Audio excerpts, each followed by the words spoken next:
this vacant and hollow night, where empty states took place of sudden, weighty, broken-hearted dreams, where passions, as in all previous dreams, had ceased for poor Darlene.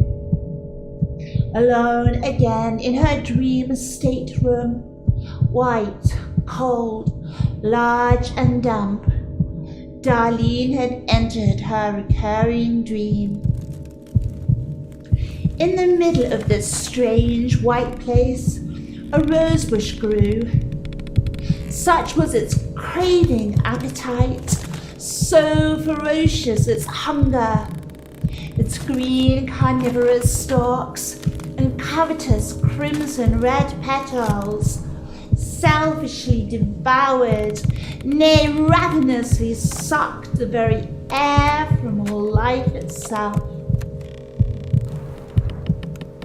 Darlene had dreamt this dream for sure, wishing for safety and security, and so to erect the bush to keep those out, those unwelcome to her sad and sensitive, solitary heart. Thorns cut deep, yet masked painful, heartfelt memories of cruel betrayals and loss of life. Partially a figment of her psyche and its wondering. Is she perhaps the predator lying in waiting? The hybrid words will not read true for poor Darlene. She had once dreamt this dream of rosebush in springtime, bringing earth and sunlight into gardens trimmed and groomed. She had always thought the rosebush beautiful in sun and shade and rain, but that was a time before the dreams came. She dreamt over and over again, and further into being free from desire and to be pure. Yet the rosebush tormented her even more. It became more ferocious with each breath she took. It would destroy her soon, such was its appetite for life. She ran from wall to wall, fists on ceilings, breathing life, fervent and grasping, stretching limbs, impatient and insatiable, desirous, keen, and craving for air, screaming. Her crimes were of self-defense. What had at first seemed so noble and beautiful, like the prospect of the homecoming of a long-awaited, proud and handsome sailor, was now treacherous.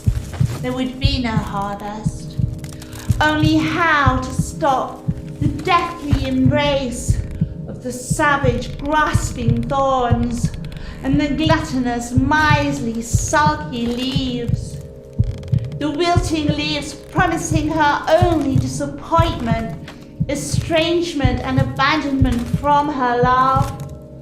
The prick of thorns, a constant reminder that the wounds of love hurt beyond compare and bring suffering in the absence of her darling. Every night without knife or sword to face the unseen, the unrelenting, brutal thorns had tormented Darlene. She feared images of the fierce and bloody crown, an ancient crucifix of Christ. The thorns, a consequence of her sin. Darlene for sure would redeem no more. Tonight, Darlene entered her rosebush dream again and had been victorious. She felt moonlight upon her and was light and calm and serene. She approached the giant bush and inhaled the smell of it deeply. She was overcome with unclouded joy and secret longing. She loved her lover faithfully and tenderly.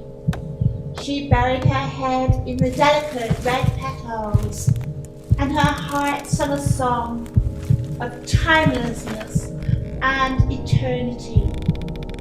And she, the center of life itself, was at one with the mysterious rosebush. She would endure the many possibilities of perfection and discretion, and would win the affection and fulfillment of dear wishes and dreams of love. With patience, Darlene was full of hope that love would permeate and reside in the heart and not be in vain. On this particular night, the blossomings brought pleasure and possibilities of hot, passionate, and requited love. The deep entrenchment of its roots, the bush made connection with the earth, whilst its branches reaching for the skies above.